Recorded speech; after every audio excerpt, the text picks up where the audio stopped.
Hello students, welcome to my channel K S classes. आज हम class 9 से chapter first fundamental unit of life cell का next topic cell wall discuss करेंगे। इससे पहले हम प्लाज्मा मेम्ब्रेन को डिस्कस कर चुके हैं। So let's begin our session. Cell wall क्या होती है? It occurs a rigid cell wall in plants which lies outside the plasma membrane।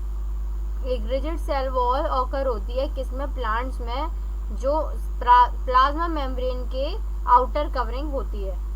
Cell wall non living होती है, फ्रीली परमिएबल होती है और सीक्रेटेड। सेल इसे सीक्रेट करता है, सेल खुद इसे बनाता है।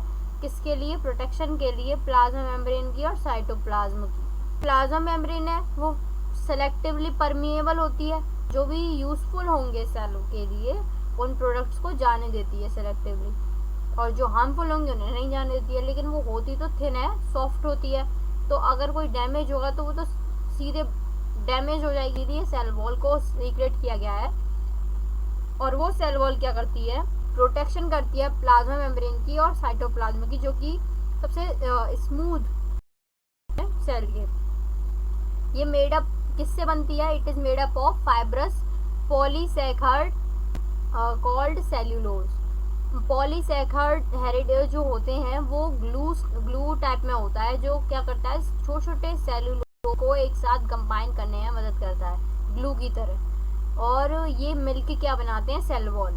प्लांट सेल वॉल जो होती है उसमें बहुत छोटे छोटे टिनी सेल्यूलोज होते हैं, जिन्हें माइक्रोफिब्रल्स भी बोलते हैं।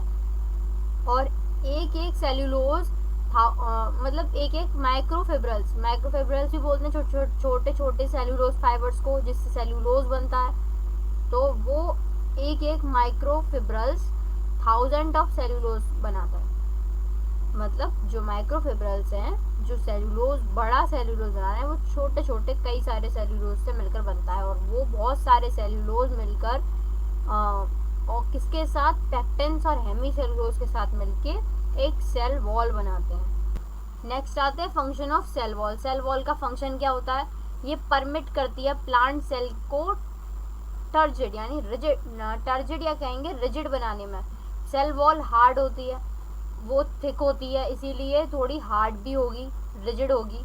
इसीलिए वो क्या करेगी? एक हार्डशिप प्रोवाइड करेगी सेल को, ताकि कोई भी डैमेज हो तो सबसे पहले सेल वॉल डैमेज हो, अंदर की कोई भी ऑर्गेनेलिज, प्लाज्मा मेम्ब्रेन, कोई भी चीज़ तुरंत डैमेज ना हो। इससे क्या होगा? सेल लाइव रहेगा और जल्दी से जल्दी सेल वॉल को ठीक कर लेगा, उसे टाइम मिल जाएगा ठीक होने का। और ये क्या करती है? प्रोवाइड करती है मैकेनिकल स्ट्रेंथ, सपोर्ट करती है सेल को, जिससे यानी कि ये मैकेनिकल स्ट्रेंथ भी प्रोवाइड करेगी सेल को, ताकि वो अच्छे से वर्क कर सके। सेल्यूलोज जो होते हैं वो माइक्रोफिब्रल्स से सेल्यूलोज वो बहुत स्ट्रांग होते हैं, जिसकी वजह से ये मैकेनिकल स्ट्रेंथ देने में कैपेबल होती है। The strength may be further increased by the addition of lignin tissues such as xylem. अगर हम टिश्यूज जैसे कि जाइलम को एडिशन कर दें, उन टिश्यूज का एडिशन कर दें, तो इसकी स्ट्रेंथ इंक्रीज हो जाती है। एक्स्ट्रा सेल्यूलोज को भी हम ऐड कर सकते हैं सेल वॉल में, जिससे इसकी मैकेनिकल सपोर्ट इंक्रीज हो जाए। और ये फ्रीली परमिएबल होती है इसके फ्रीली परमिएबल होने की वजह से वाटर या कोई भी सब्सटेंस जो कि सॉल्यूशन में मिक्सड हो, वो इससे पास हो जाता है। और अगर हमारी semi permeable membrane, plasma membrane को लगता है कि वो इम्पॉर्टेंट है, सेल को चाहिए, तो वो अंदर जा सकता है सेल में। It has contain pores called pits through which exchange of material between living cell happen। जो हमारी सेल वॉल होती है वो तो क्या करेगी? अपने अंदर पोर्स को कंसिस्ट करेगी। ये पोर्स क्या करते हैं? अगर ये सेल वॉल है एक तरह से और ये अंदर है प्लाज्मा मेम्ब्रेन, ये होगा इसके पोर्स। ये पोर्स क्या करेंगे? एक्सचेंज में मदद करेंगे किसका? मटेरियल का। नेक्स्ट आते हैं difference between cell wall and cell membrane. Cell wall और सेल मेम्ब्रेन के बीच में क्या डिफरेंस होता है?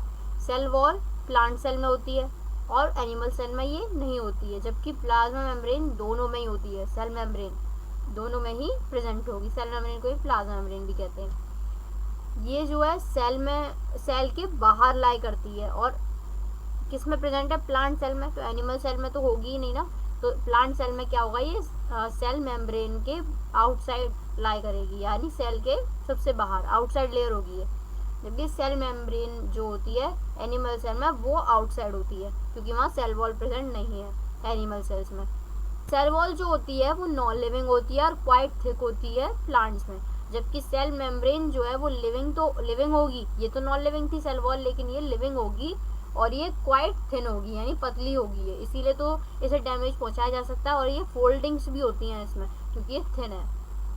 ये रिजिड होती है जबकि ये फ्लेक्सिबल होती है, इसीलिए फोल्ड हो जाती है अंदर और बाहर दोनों की तरफ। और जो जर्नली ये क्या होता है? सेल वॉल परमिएबल होती है, यानी किसी भी चीज़ को पास होने देती है जर्नली। अगर एंजाइम आएंगे तो नहीं होगी। और सेल मेम्ब्रेन जो होगी वो सिलेक्टिवली परमिएबल होगी, वो सिर्फ उन्हीं चीज़ों को जाने देगी जो यूजफुल होंगी।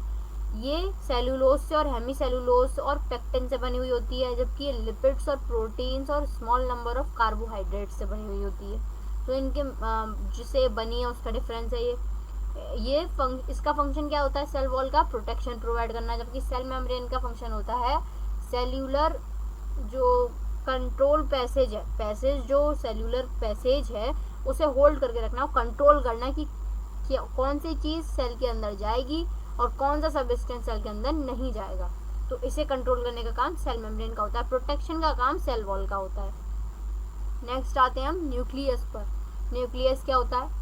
Nucleus is a large centrally located spherical cellular component. ये मेन कंपोनेंट होता है और लार्ज होता है, सेंटर में लोकेट होता है और स्फेरिकल इन शेप होता है। ये बाउंडेड होता है दो न्यूक्लियर मेम्ब्रेन से, जो मिलकर दोनों क्या बनाती हैं? एक न्यूक्लियर एनवलप। जो न्यूक्लियर एनवलप है और जो हमारा न्यूक्लियस है, जो न्यूक्लियोलस होगा अंदर, ये पूरा जो शेप है आप देख रहे हैं, ये पूरा शेप तो एक तरह से न्यूक्लियस कहलाएगा।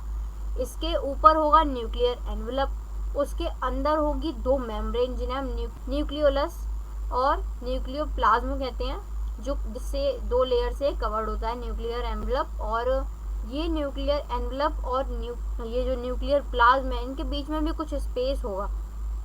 वो स्पेस किससे भरा हुआ होगा? सिस्टम ऑफ एंडोप्लाज्मिक रेटिकुलम के कनेक्शन या सिस्टम से।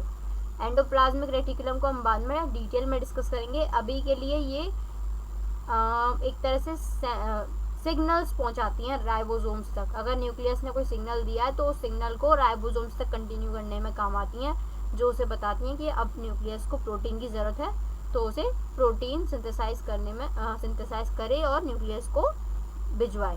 राइबोसोम्स को ये सिग्नल देते हैं। न्यूक्लियर एनवलप जो है उसके पास काफ़ी सारे पोर्स होते हैं। अब न्यूक्लियर सेल वॉल के पास तो थे ही अपने पोर्स, साथ में अब इसके पास भी एक न्यूक्लियर पोर होते हैं। बहुत सारे न्यूक्लियर पोर्स हैं इसके पास। ये न्यूक्लियर पोर क्या करते हैं?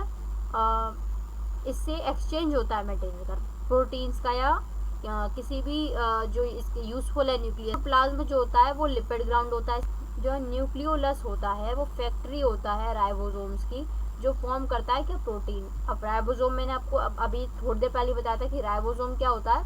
प्रोटीन सिंथेसाइज करते हैं, प्रोटीन्स को फॉर्म करते हैं जब एंडोप्लाज्मिक रेटिकुलम उन्हें सिग्नल पहुंचाता है। तो ये क्या करता है? न्यूक्लियोलस राइबोसोम्स की भी फैक्ट्री होता है, यानी राइबोसोम्स को बनाने में हेल्प करता है।